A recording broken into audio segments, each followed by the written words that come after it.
Ukraine spent basically the first week of the Russian invasion slowing the Russian advance. And then we had a couple of weeks of them settling into what became seemingly a quagmire for Russia. Their attempts to take over cities like Kyiv were going nowhere. Their massive convoy of armored vehicles simply dispersed into the woods, the portions that weren't destroyed.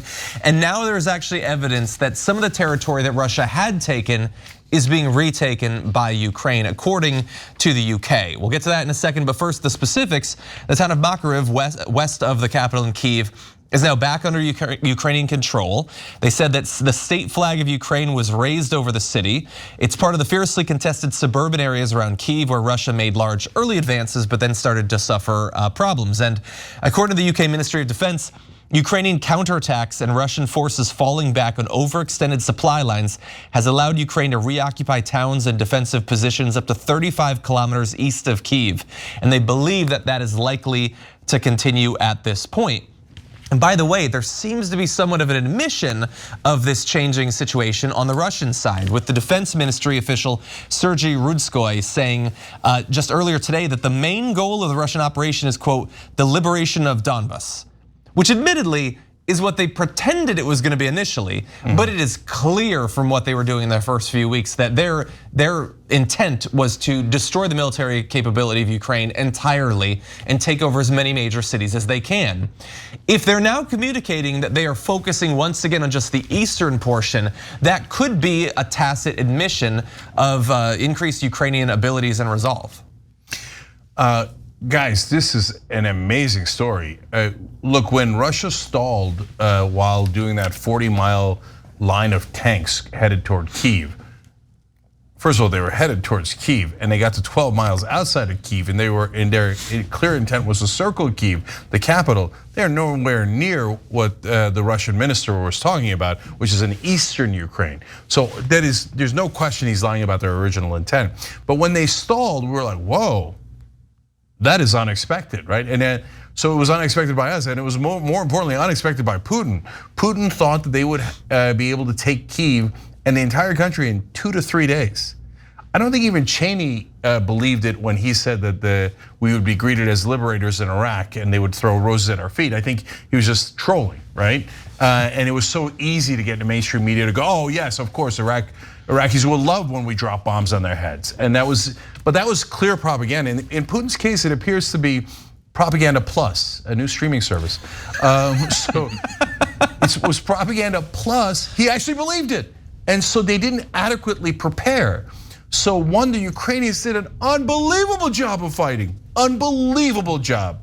And I mean, there's historic resistance, right? But number two, the Russians had not prepared.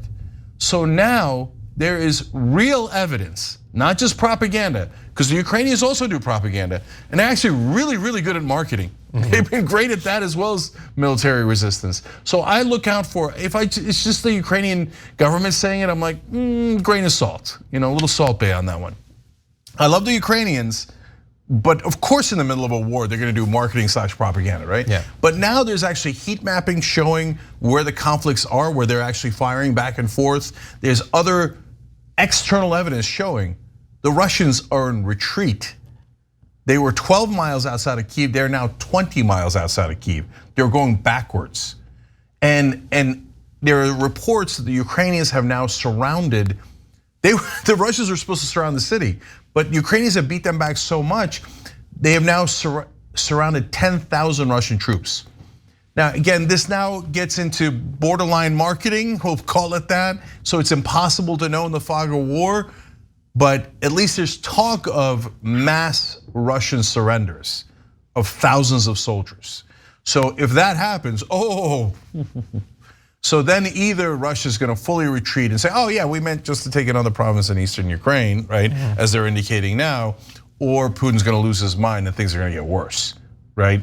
But holy cow, the Ukrainians aren't just holding down the fort.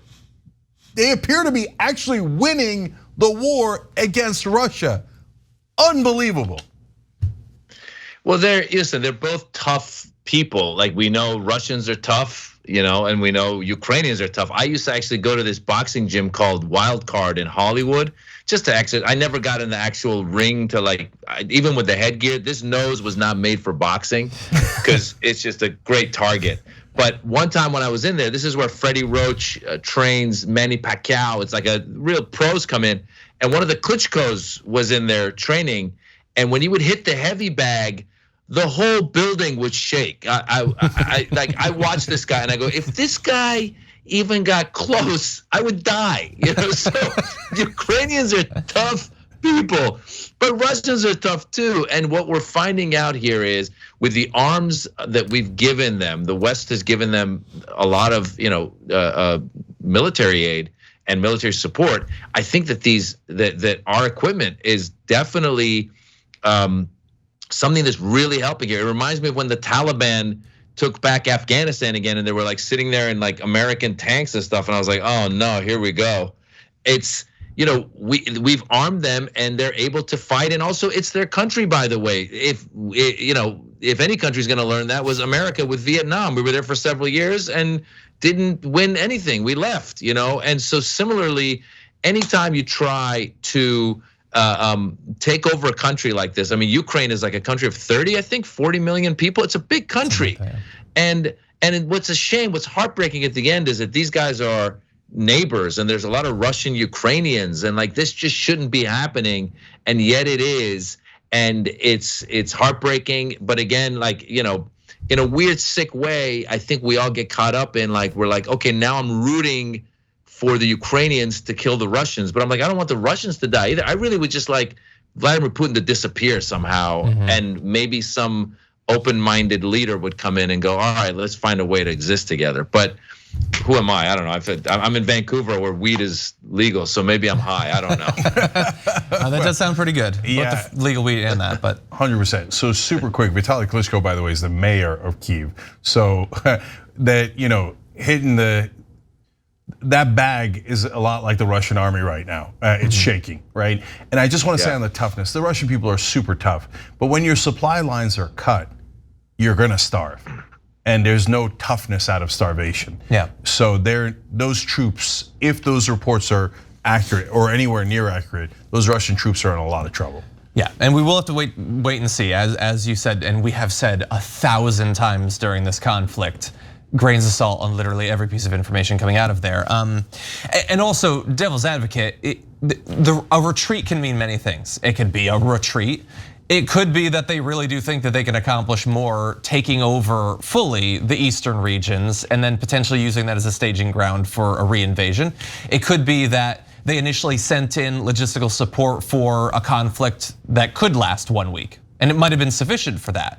So it might be that they can retreat, actually send the additional reinforcements necessary as well as additional logistical support, and then go back in. This can mean a lot of different things, so don't get too excited, but take good news when it comes, including this good news. If we could jump ahead a little bit. According to the Ukrainian government, there has been a prisoner exchange, and the guards from Snake Island, they're saying, have actually been freed, in addition to a number of Russian soldiers and Russian civilian sailors, which were transferred back to Russia. Now, initial reports had said there was a prisoner exchange of soldiers, but they couldn't confirm that they were the actual ones from that viral story. Since then, they have said it is actually the same people. I say grains of salt anyway, but it is good news that they were able to get their people back and that Russia was able to get their people back.